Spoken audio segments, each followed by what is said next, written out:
Hi, welcome to my channel. My name is Yulia. Few short announcements. If you do resonate with the information, please subscribe. It will help the channel grow and we will be able to expose this information to much more people.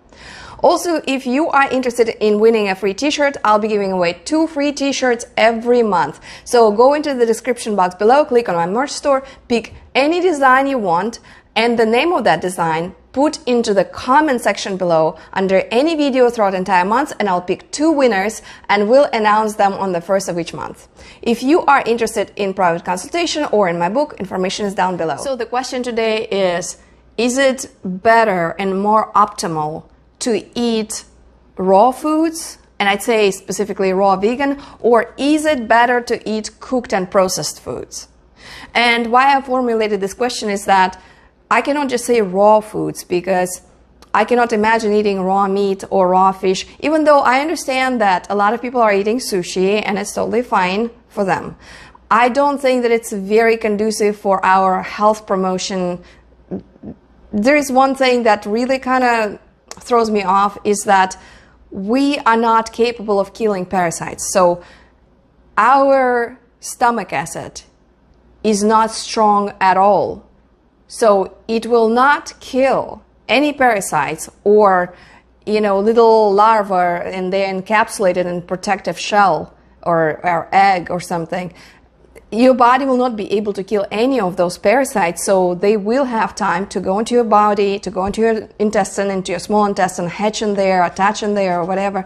But it's not the best thing to go about it. And I understand that some people think that we are carnivores and we're not herbivores, and it's a different subject, but I will mention only one thing, that if you take a lion or if you take a tiger and you take their stomach acid, it's 20 times stronger than our stomach acid. So, which means that their stomach acid will kill anything, any parasite, anything that comes into their stomach. Any raw meat, any dead, rotten meat, anything, they can cope with that. If we take that strength of acid from a stomach of a lion and put it in our stomach, it will literally burn holes in our tissue. So we are not capable of what those carnivores are capable of. But that's a different subject. So let's get back onto this subject. And the question is, so what is the most optimal diet for us? Cooked and processed foods or raw vegan? And I will refer only to one study. There's a lot of different studies that are done, but I will talk about one specific study that you can actually look up yourselves and verify it, and I will read it for you so I will not confuse anything. And it was done by Paul Kochakov at the Institute of Clinical Chemistry in Zurich, Switzerland. It was done in 1930s, and what he was testing is the reaction of immune system of the body upon consumption of cooked foods and processed foods versus raw foods. And what he discovered is that your body produces a large amount of leukocytes, white blood cells, right immediately after consumption of cooked and processed foods. And he has not noticed that kind of reaction when you consume raw foods. So let's get into this a little bit in more detail. Actually, initially they called this process digestive leukocytosis, which later they renamed into pathological leukocytosis. So pathology, it's abnormality. So it's abnormal. It shouldn't be like that. But let's look deeper into this subject. So when do we produce a large amount of white blood cells? When your body responds immediately to something, what should happen in your body for you to start producing large amounts of white blood cells?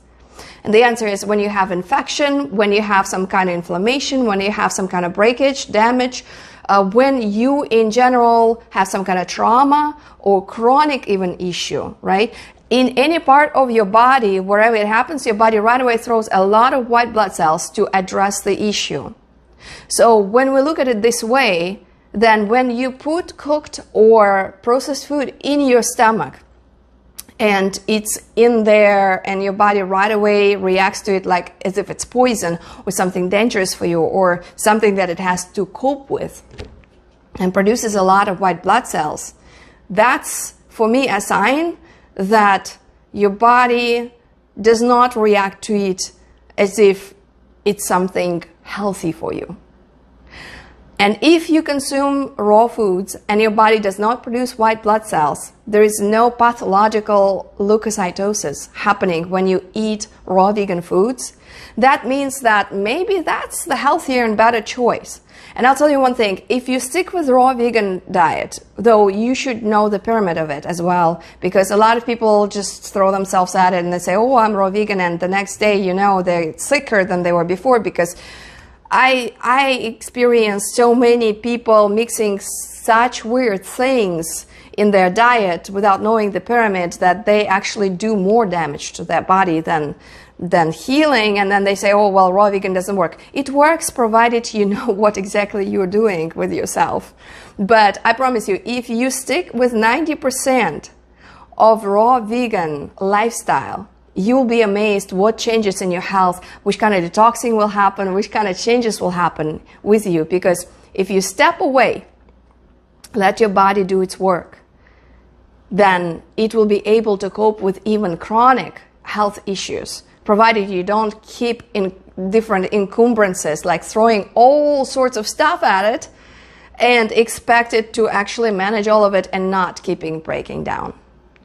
So I would vote for raw vegan diet for sure, and I don't think that you need to be a fanatic or some kind of, you know, some people like black or white.